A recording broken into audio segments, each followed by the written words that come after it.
And we're about to pull up on the cemetery. Notice the signs on your left.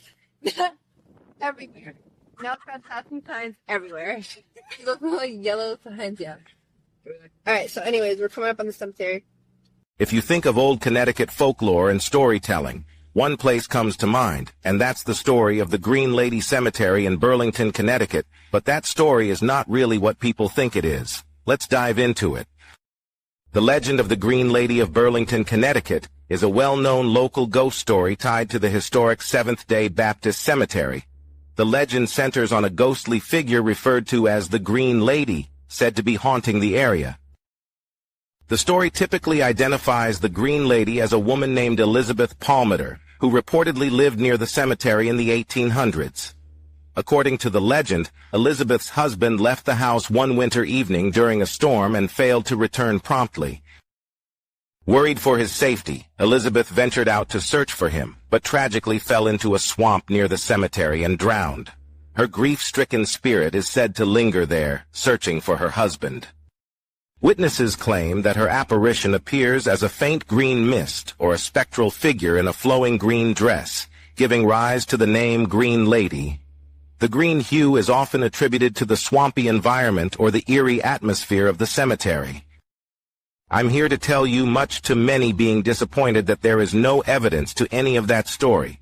Researching the history of the area, there were never any newspaper articles or any historical documents to support any of this. However, with everything, there is a story.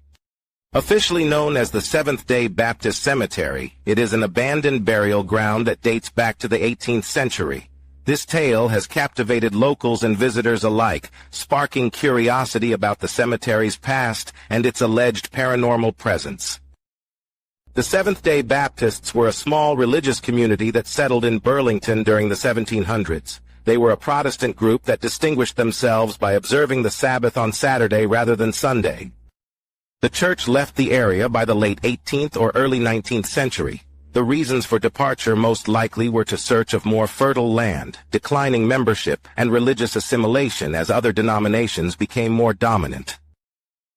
After the church left, the only thing that remained of them was their burial ground. So what brought about the story of the Green Lady? Researching the story, one could find evidence of it being told for over 100 years. How did it start, and why?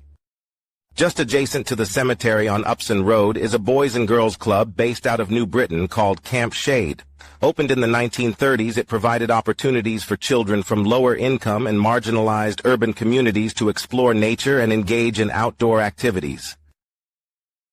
One theory is that the ghost story started around the same time as the opening of the camp.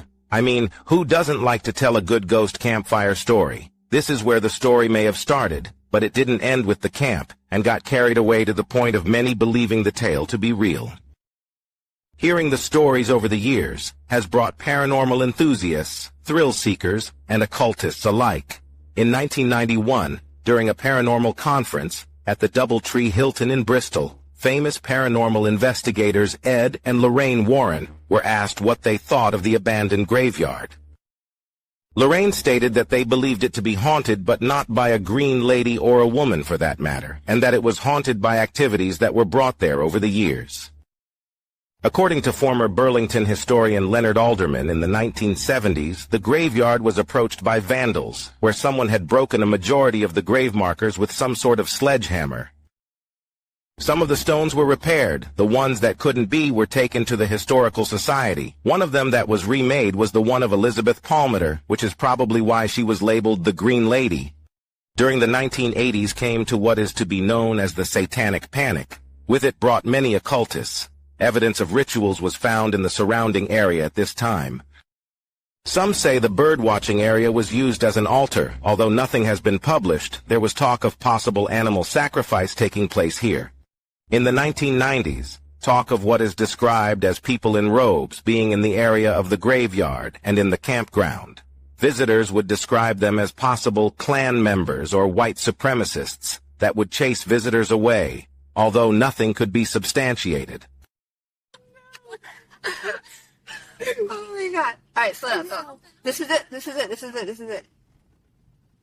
Alright, don't stop right in front of it because it's mad muddy. So keep going. His house is.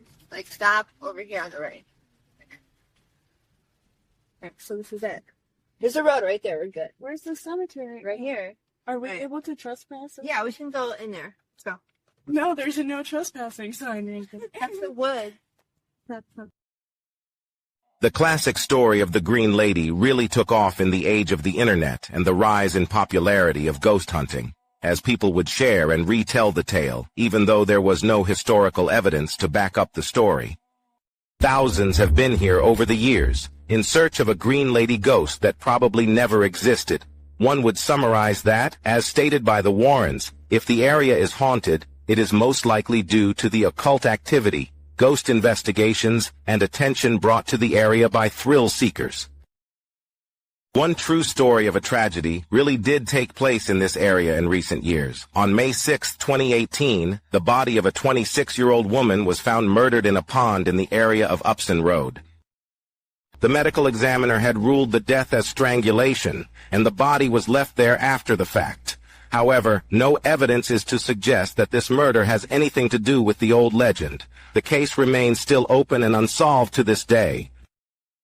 Please don't forget to hit the like button on this video and share if you enjoyed the content.